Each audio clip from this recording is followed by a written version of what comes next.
Hello students, કેમ છો બધા? મજામાં? ચલો હવે આપણે એક નવો ટોપિક ચાલુ કરી લીધો. તો આગળનું ક્લિયર બધું. મધમાખીની અંદર દ્વિકીય અને એકીય રીતે જ શું થાય છે? લિંગ નિશ્ચયન થાય છે. મીન્સ કે જો ડિટર્મિનેશન કેવી રીતના થાય? રંગસૂત્રોની સંખ્યાના આધારે, નહીં કે કયા પ્રકારના રંગસૂત્રો છે એના આધારે. હવે એની કોઈ ચર્ચાની વાત આપણે આગળ વધારવાના નથી. વાત કરવાના છીએ આપણે કોની? આ છે વિકૃતિની. કોને કહેવાય વિકૃતિની? એ બધું તો સમજજો. એક તો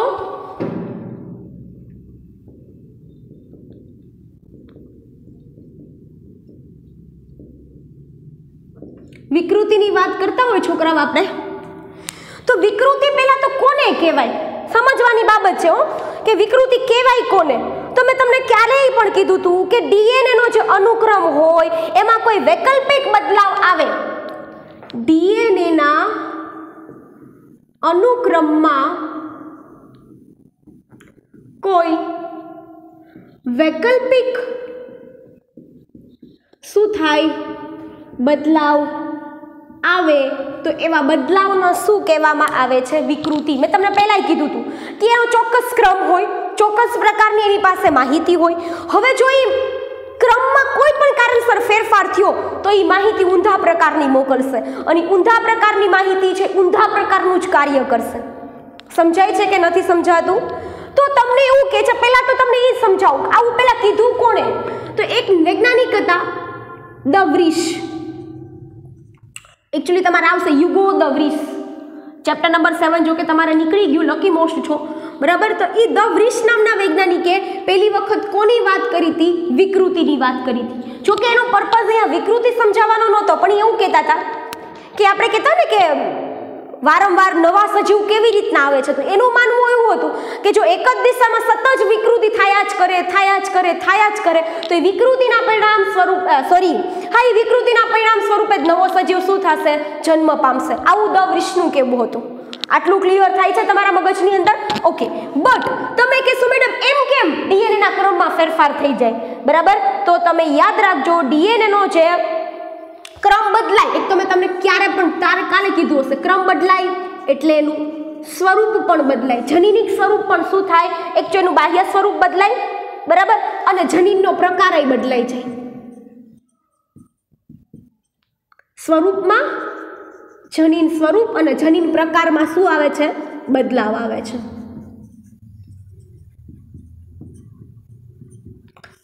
ક્લિયર સ્ટુડન્ટ્સ? જનીન સ્વરૂપ અને જનીન પ્રકારમાં શું આવી જાય છે? ત્યાં બદલાવ આવી જાય છે. ચલો થોડાક વધારે આગળ વધીએ. હવે તમને કે છે આવું થાય છે કેના બેઝિસ ઉપરથી કહી શકે આવું થાય છે? તો અહીંયા ખાસ યાદ રાખજો કે ત્યાં આવું શું કામ થાય છે? ત્યાં ડીએનએ નું કોઈ ભાગ છે એનો લોપ થવું,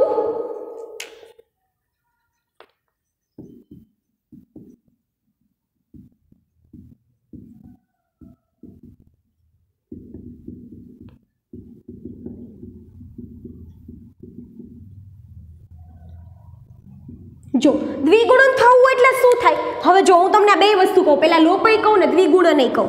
આ આખું એક માનો કે ડીએનએ નો ક્રમ હોય, આ હું માનો એટીજીસી વાળો ક્રમ નથી આપતી, હું એમને આપું છું. માનો કે આ રંગસૂત્ર છે, ચલો A B C D E આવી નોર્મલ સ્થિતિ છે.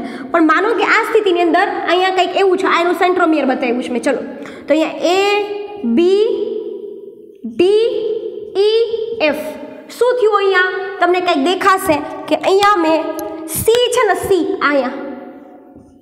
અહીંયા સી ક્યાંય હશે નહીં, તો એ શું થઈ ગયો? લોપ થઈ ગયો. તો આ જે કન્ડિશન આપી મેં કઈ નહીં આપી? લોપની.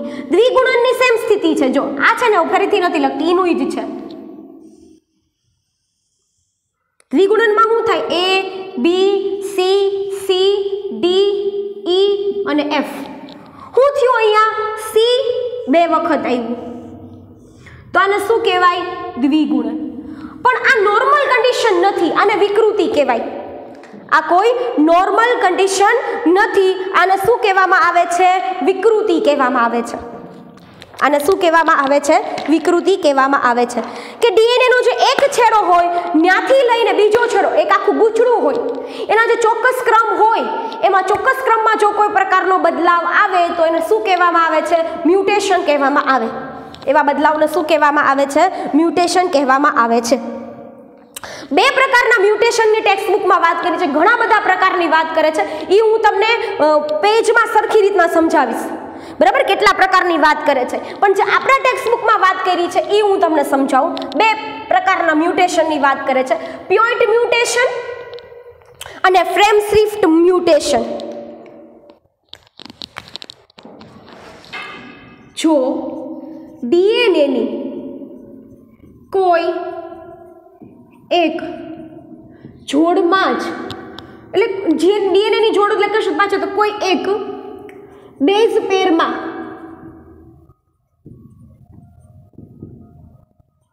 ડીએનએની કોઈ એક બેઝ હશે, એક બેઝ જોડ લખો કે પેર લખો, આપણે ગુજરાતીમાં જોડ લખાય, જોડમાં જો વિકૃતિ આવે તો તેને પોઈન્ટ મ્યુટેશન કહેવાય.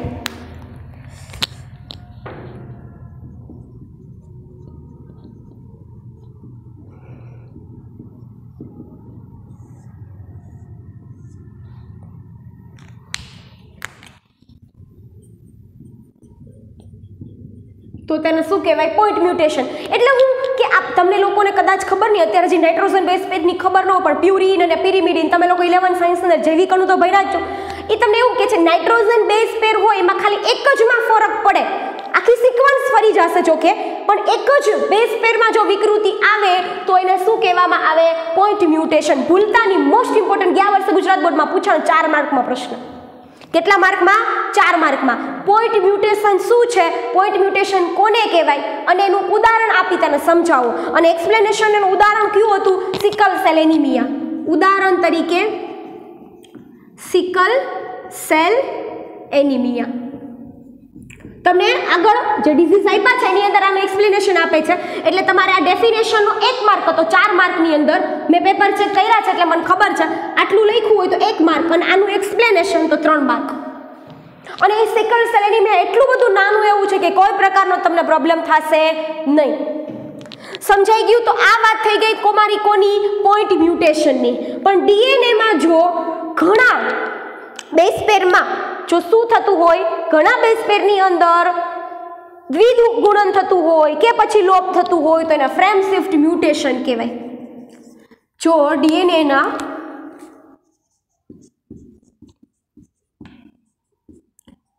ઘણા બેઝ પેરમાં લોપ કે દ્વિગુણન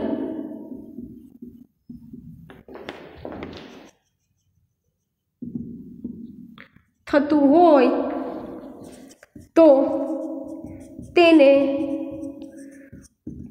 ફ્રેમ શિફ્ટ મ્યુટેશન કહેવાય.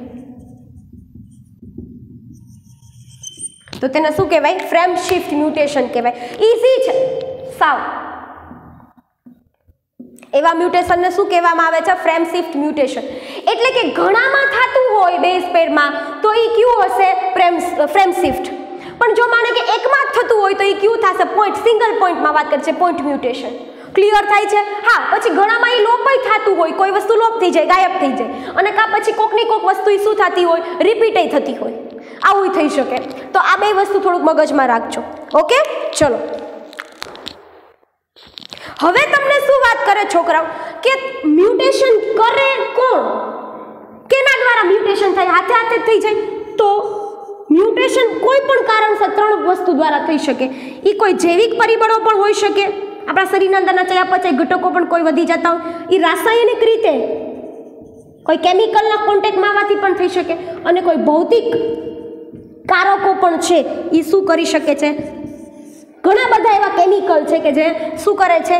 રાસાયણિક કેમિકલ આપણે કહેતા હોય ને, કેમિકલ્સ, એ મ્યુટેશન્સ કરતા. પણ ભૌતિકની અંદર બધા એક્સ રેઝ, પછી ખાલી કરીને યુવી રેઝ, અલ્ટ્રાવાયોલેટ લાઇટ્સ, આ બધા શું છે? ભૌતિક કારકો છે જે આપણા અંદર મ્યુટેશન ક્રિએટ કરતું હોય. હવે જે મ્યુટેશન ક્રિએટ કરે, બરાબર, એને શું કહેવામાં આવે છે? તો એને કહેવાય મ્યુટાજન્સ.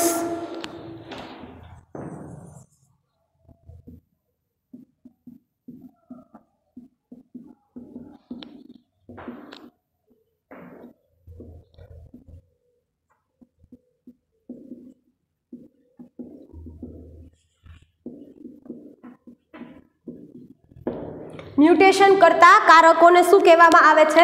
મ્યુટાજન્સ કહેવામાં આવે છે. ક્લિયર છોકરાઓ? અહીંયા સુધી કોઈને કઈ વાંધો છે? નથી વાંધો ને? છે ને સહેલું? ચલો સર, તો હવે થોડીક આપણે આગળ વધારીએ આપણી કથાને. બરાબર?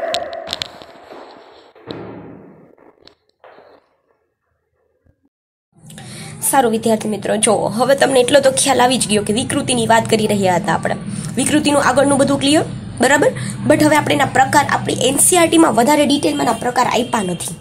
એનસીઆરટીની અંદર ડિટેલમાં એના પ્રકાર આપ્યા નથી, પણ ટોટલ 3 પ્રકાર જોવા મળે. પહેલા પ્રકારની જો હું તમારી સાથે વાત કરું, બરાબર છે, તો એ હશે સંખ્યાકીય વિકૃતિ. તમારે આ ડિટેલમાં નીટમાં પૂછાશે સંખ્યાકીય વિકૃતિ. ક્લિયર? સેકન્ડ નંબર ઉપર હશે રચનાકીય વિકૃતિ.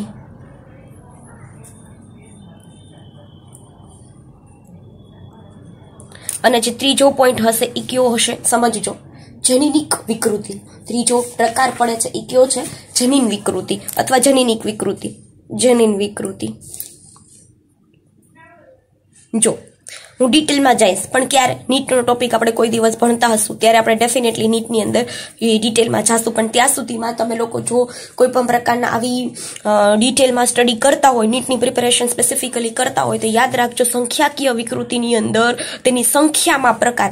માનો કે ટોટલ હું તમને એક ઉદાહરણ આપી શકું, 23 જોડ રંગસૂત્ર છે, બરાબર. તો એની 22મી જોડમાં 22મી જોડ હોય તો માનો કે એ એક જ જોડ હોય ને, પણ એમાં કદાચ એવું થાય આવી રીતના. આ ઉદાહરણ આપ્યું છે મેં ખાલી તમને XXX. તો એકચ્યુઅલી શું થશે? 46 રંગસૂત્રની બદલે +1 થઈ જશે, એટલે 47 થઈ જશે. આવું પણ થઈ જશે. એકચ્યુઅલી એને ટ્રાઇઝોમી કહેવાય.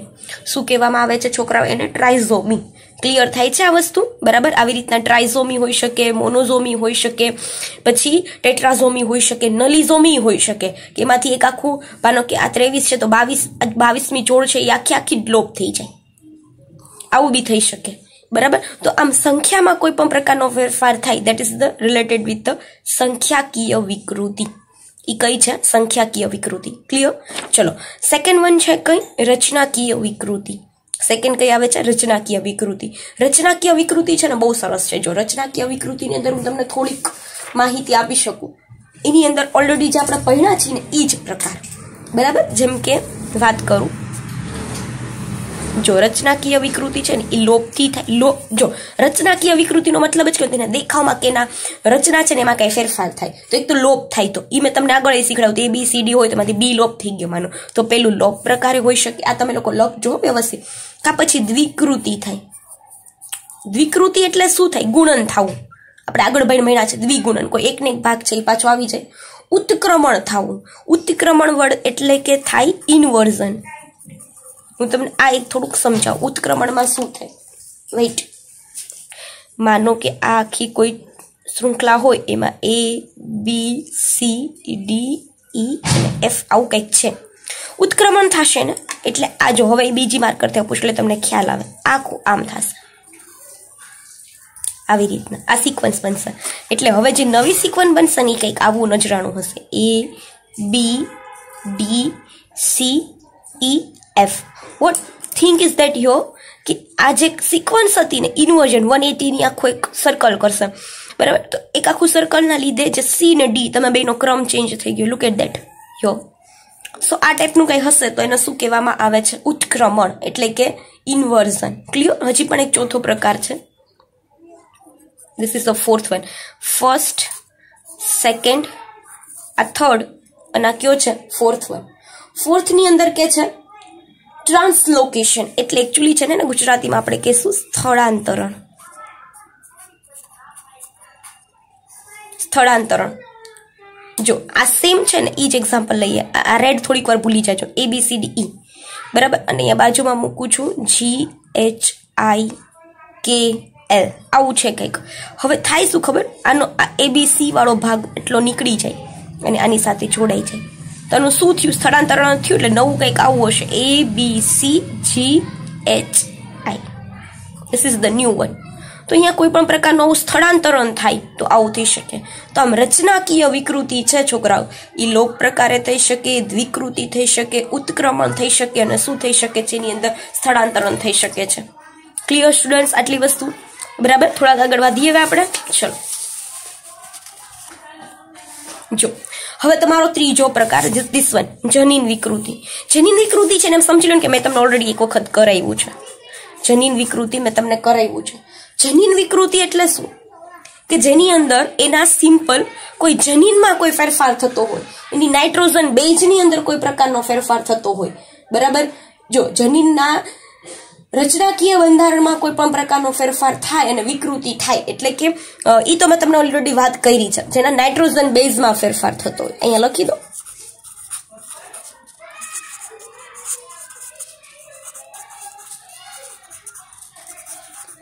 એકચ્યુઅલી છે ને અહીંયા તમને યાદ રાખવા જરૂરી છે તમારું જે પોઈન્ટ મ્યુટેશન આ તે ભણ્યા છો ને તમે સેમ. બરાબર. એ કોની અંદર આવે છે? જનીન વિકૃતિની અંદર. Point mutation. This is the point mutation is related with this third one. Now clear students? આટલી વસ્તુ યાદ સમજાઈ ગઈ, દિમાગમાં ઘૂસી ગઈ?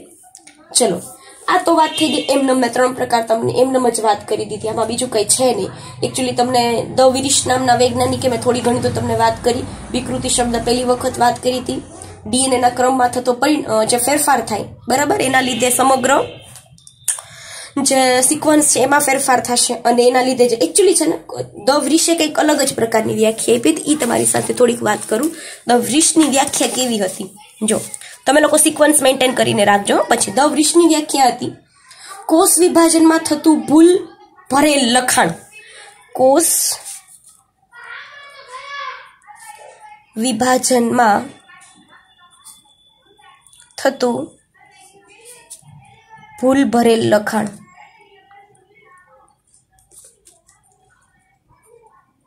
એટલે શું કે છે કે જ્યારે નવા કોષો બનતા હોય ત્યારે માનો કે એમાં કોઈ પણ પ્રકારની વિકૃતિ આવી, એમાં કોઈ ખામી ત્રુટી આવી, જેના લીધે આખું જે થયું હતું એ બધું જ શું થશે? ફેલ થશે. એટલા માટે આવી વ્યાખ્યા તો વૃષે આપી હતી. ઓકે ચલો હવે રાધર દેન ધીસ ટોપિક ઘણી બધી પ્રકારની વિકૃતિઓ હોઈ શકે. મેં તમને આની પણ વાત કરી હતી કે ઘણા બધા પ્રકારની વિકૃતિઓ હોઈ શકે. એવું નથી કે આટલી જ વિકૃતિઓ હોય. જો એની અંદર કયા પ્રકારની વિકૃતિ આવે છે એટલી હું તમને એક નાની એવી ઝલક એની આપી દઉં. તમે લોકો થોડું નીટ માટે એને ફોકસ કરજો. જો એક છે દૈહિક વિકૃતિ. દૈહિક વિકૃતિ એટલે સિમ્પલ બાજુમાં લખ્યું છે દૈહિક કોષોમાં થતી વારસાગમનની વિકૃતિ. ખાલી એટલું યાદ રાખો ને તો ચાલે. દૈહિક કોષોમાં થતી વિકૃતિ. જનીનીકીય વિકૃતિ તો જનનધિચ્છદ કોષોમાં થતી વિકૃતિ. જન્યુ વિકૃતિ જન્યુઓમાં થતી વિકૃતિ. ફલિતાંડીય વિકૃતિ ફલિતાંડમાં થાય. પ્રભાવી વિકૃતિ તો કે પ્રભાવી જનીનો એમાં થાય. પ્રચ્છન્ન વિકૃતિ તો પ્રચ્છન્ન જનીનો હોય એમાં થાય. વિપરીત ક્રમિક વિકૃતિ. વિપરીત ક્રમિક વિકૃતિ છે ને એ વિપરીત ક્રમમાં વિકૃતિ થાય પણ જે ભાગ્યે જોવા મળે. યાદ રાખજો આ જે છે ને બેક મ્યુટેશન વિપરીત ક્રમિક વિકૃતિ, બરાબર. એ બેક મ્યુટેશન છે ને એ ઓકેશનલી થવું જરૂરી નથી, થાય જ, બરાબર છે. પછી આવે છે ઘાતક વિકૃતિ. એ ઉત્પરિવર્તિત પ્રકારની છે. ઘણી વખત ઇઝ વેરી ડેન્જરસ. ઘાતક કીધું છે એટલા માટે કહું છું. Cause the death sometime. સ્વયંભી વિકૃતિ પોતાની જાતે આપમેળે જ થઈ વહી ગયું. કોઈ પણ સ્પષ્ટ તમને એનું કંઈ કારણ ન દેખાય, જેવું મેન્શન કર્યું હશે. કોઈ સ્પષ્ટ તમને રીઝન દેખાશે નહીં. પ્રેરિત વિકૃતિ સ્પેસિફિક પ્રકારના કેમિકલ્સ. આ તમે ખાસ પુટ ડાઉન કરજો. કેમિકલ્સ, બરાબર. આ ચોક્કસ પ્રકારના કેમિકલ્સ. આની અંદર મારે તમને કયા કેમિકલ્સ આની અંદર આપ્યા પણ છે, જેમ કે peroxidase, colchicine, formaldehyde, dimethyl sulphide, nitric oxide. હજી એક વખત બોલું. જો ઘણા બધા આયોનિક રેડિયેશન છે, પછી મસ્ટર્ડ ગેસ છે, પેરોક્સાઇડેઝ છે, કોલ્ચિસિન છે, ફોર્માલ્ડિહાઇડ છે, ડાયમિથાઇલ સલ્ફાઇડ છે અને નાઇટ્રસ એસિડ છે. ઓકે. અને મેં તમારી સાથે ક્લાસરૂમમાં ડિસ્કશન કરી તેવી રીતના જૈવ રાસાયણિક વિકૃતિ. તો જૈવ રાસાયણિક વિકૃતિ પણ બહુ ઇઝી છે. એની અંદર વાત કરે છે ચયાપચયકો એટલે કે મેટાબોલાઇટ્સ છે ને, મેં તમને કદાચ ક્લાસમાં પણ આની વાત કરી હતી, મેટાબોલાઇટ્સ. એકચ્યુઅલી હું તમને આ પોર્શન એટલા માટે નથી, ઓલરેડી મેં કીધો છે, અને doesn't matter this much of portion is main important portion is this one. Okay, તો આવી ટોટલ 11 પ્રકારની અલગ અલગ પ્રકારની શું થઈ શકે છે, વિકૃતિઓ થઈ શકે છે. વધારે ડિટેલમાં આપણે એનસીઆરટીમાં કોઈ વાત કરી નથી. આટલું સમજાઈ ગયું છોકરાઓ? તો હવે થોડાક આપણે વાત કરશું. બીજો પોર્શન છે આપણી ટેક્સ્ટ બુકનો ઈ, અને ઈ છે મેન્ડલિયન અનિયમિતતાઓ. Most important. એકચ્યુઅલી મેન્ડલિયન અનિયમિતતાઓ હોય એવું જરૂરી નથી, પણ ઘણી બધી અનિયમિતતાઓ આવે છે. પણ એકચ્યુઅલી આપણે એને વાત કરી શકીએ જનીનિક અનિયમિતતાઓ. Just weight.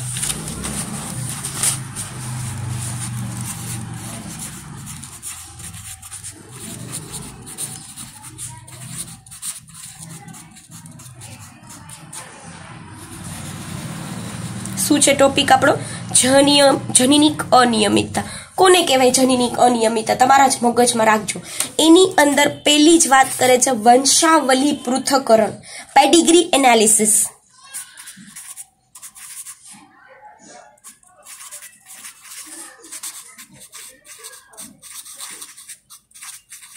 જો પહેલા છે આખું સમજાવ્યા પહેલા હું તમને સિમ્પલ કહી દઉં કે માનો કે કોઈ એ નામનો વ્યક્તિ છે, બરાબર, એને કોઈ પણ પ્રકારની ખામી છે, એના જનીનમાં કોઈ પણ પ્રકારની વિકૃતિ આવી, તો એ એના સંતતિઓમાં આપશે. એને જ્યારે પ્રજનન કરશે, મેથુનિક એની સંતતિમાં આપશે, એની સંતતિમાં આપશે.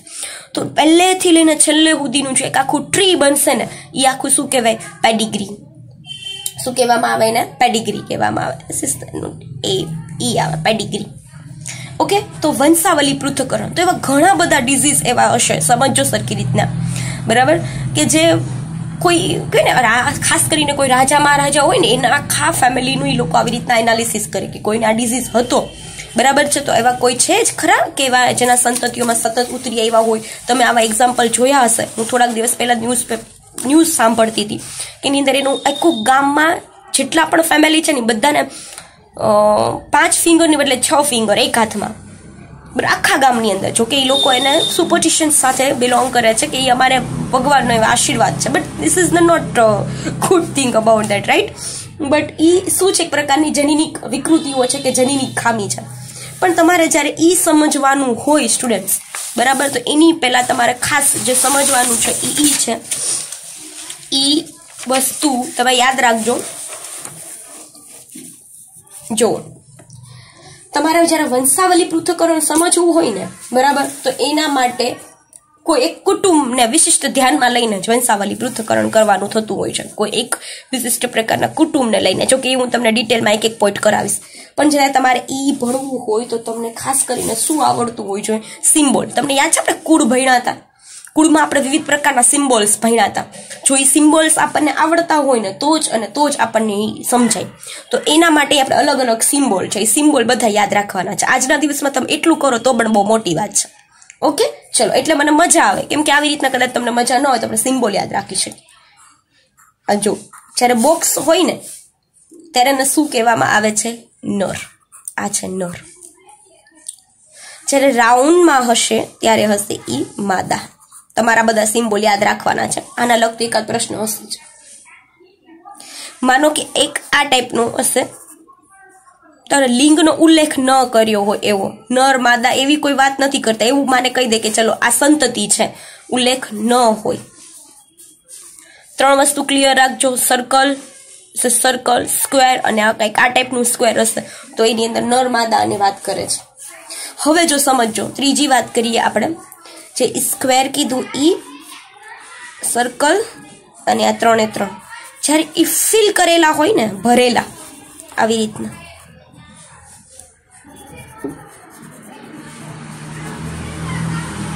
બરાબર, ત્યારે હંમેશા યાદ રાખવાનું અસરગ્રસ્ત વ્યક્તિ. અસરગ્રસ્ત વ્યક્તિ એટલે હું કે એના એકાદા પેરેન્ટ્સની અંદર કોઈ પણ પ્રકારની ખામીઓ હશે, જેથી કરી નર કે માદા ગમે એમાં, જેથી કરીને સંતતિ, આ 3 માંથી ગમે એ સંતતિ પણ કેવી થઈ ગઈ? અસરગ્રસ્ત બની ગઈ. ક્લિયર? ચલો, હવે આ ટાઈપનો સિમ્બોલ હોય, આવી રીતના તમને દર્શાવે, તો આ તમારે સમજવાનું કે આ નર અને માદા વચ્ચે કઈ પ્રક્રિયા થઈ છે? મૈથુનની પ્રક્રિયા. એ વચ્ચેની જે લીટી છે ને જોડાણ દર્શાવે છે. બરાબર, એટલે એ બંને વચ્ચે શું થાય છે? મૈથુન થાય છે. મૈથુનની પ્રક્રિયાને બિલોંગ ટુ વાત કરે છે તમને. ઓકે, ચલો હવે તમને વાત કરે છે આવી રીતના, એક આ સિમ્બોલ હશે સેમ પણ 2 રિજનમાં વાત કરે છે આવી રીતના. ત્યારે તમારે સમજવાનું મૈથુનની જ પ્રક્રિયા થાય છે પણ જે સમરક્ત મૈથુન છે.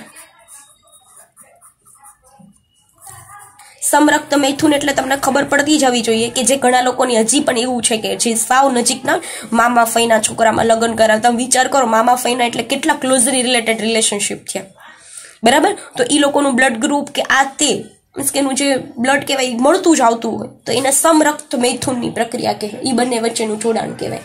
ક્લિયર થાય છે? ચલો,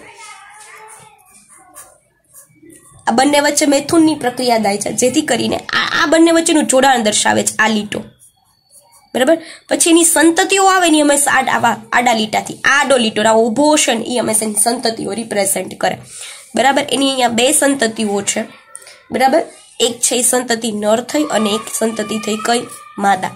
એટલે આ ટાઈપની કોઈ નિશાનીઓ આવે એટલે સમજવાનું કે આ બંને, જો એક વસ્તુ સમજજો ત્યારે તમને ફિલ કરેલું આપે ને આઉટ ત્યારે તમારે અસરગ્રસ્ત સમજી જવાનું.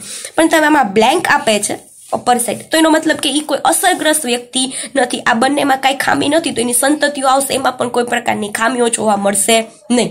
ક્લિયર? ચલો હવે થોડાક વાત કરીએ આગળ. હવે થાય છે સિમ્બોલ, વાત કરી આ સાઈડ મૂકું એકાદું.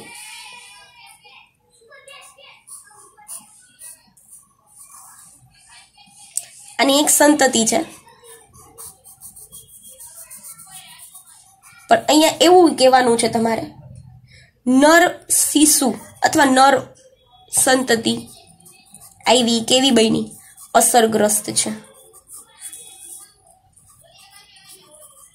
નર સંતતિ કેવી છે છોકરાઓ? અસરગ્રસ્ત છે. સમજાય છે? ક્લિયર? ચલો હજી તમને છેલ્લું સિમ્બોલાઇઝેશન કંઈક આવું કરે છે. આ તમને 5 આપ્યું છે પણ એવું કઈ જરૂરી નથી કે 5 જ હોય. પ્રભાવહીન એટલે કે સામાન્ય સંતતિ.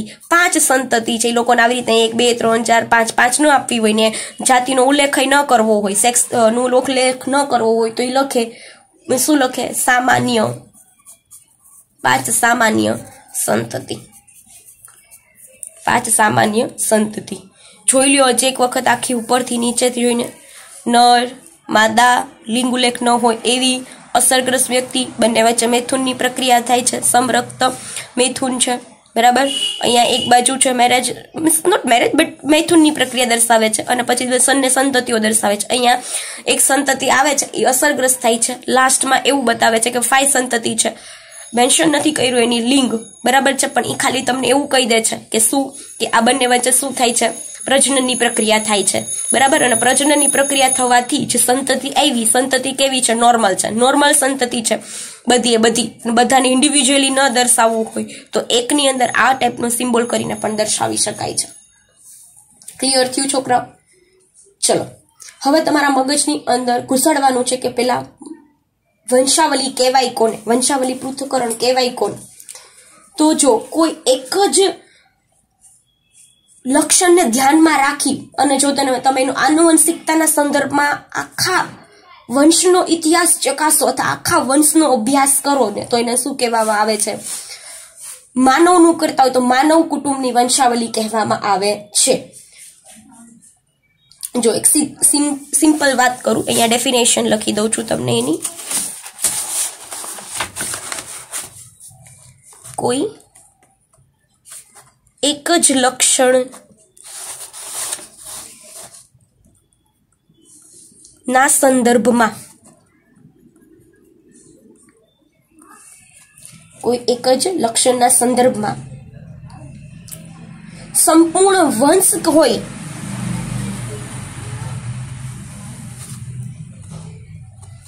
અથવા તમે એને કુટુંબ કહી શકો. સંપૂર્ણ કુટુંબ એટલે તમે એક જ જનરેશન ના સમજી લેતા, મીન્સ આખી પેઢી, બરાબર. જે વયા ગયા હોય ઈ આવવાના હોય એનું તો નથી શકે, બટ જે બહુ નાના હોય એના મેમ્બર્સ એની વાત કરે છે. તો સંપૂર્ણ વંશનો આનુવંશિકતાનો અભ્યાસ કરવામાં આવે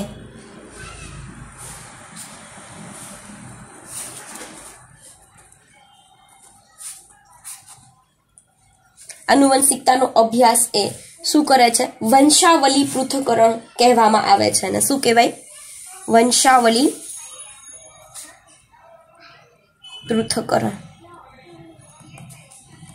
ક્લિયર સ્ટુડન્ટ્સ? કઈ વાંધો છે આની અંદર? તો તમને આજના દિવસની અંદર વિકૃતિ શું છે એ સમજાવી દીધું. બરાબર છે. વિકૃતિની અંદર કેટલા પ્રકારની વિકૃતિ હોય એ સમજાવી દીધું. વંશાવલી પૃથ્થકરણની અંદર જો તમારા બધા સિમ્બોલ નહીં આવડે તો તમને કાંઈ નહીં આવડે. એટલે સિમ્બોલ તમારે કમ્પલસરી પાકા કરવાના છે. તો સિમ્બોલ સમજાવી દીધા. વંશાવલી પૃથ્થકરણ કોને કહેવાય એ પણ મેં તમને કહી દીધું. જો કે હજી મારે તમને હિમોફિલિક આ તે વંશાવલી ઘણા બધા ડિઝીઝ હોય. જેમ કે અમુક ડિઝીઝ છે મેન્ડલિયનની અનિયમિતતાઓ છે, જેમાં રંગઅંધતા છે એટલે કે કલર બ્લાઇન્ડનેસ છે, હિમોફિલિક ડિઝીઝ છે, સિકલ સેલ એનિમિયા છે, થેલેસેમિયા છે, સિસ્ટિક ફાઇબ્રોસિસ છે, બરાબર છે, અલ્બિનિઝમ છે, ફિનાઇલ કીટોનુરિયા છે, ફિનાઇલ આલ્કેપ્ટોનુરિયા છે. આવા ઘણા બધા ડિઝીઝની વાત આવે. બટ હવે આપણે ક્યારે ચર્ચા કરશું? નેક્સ્ટ લેક્ચરની અંદર થોડાક વ્યવસ્થિત રીતે. Okay, thank you.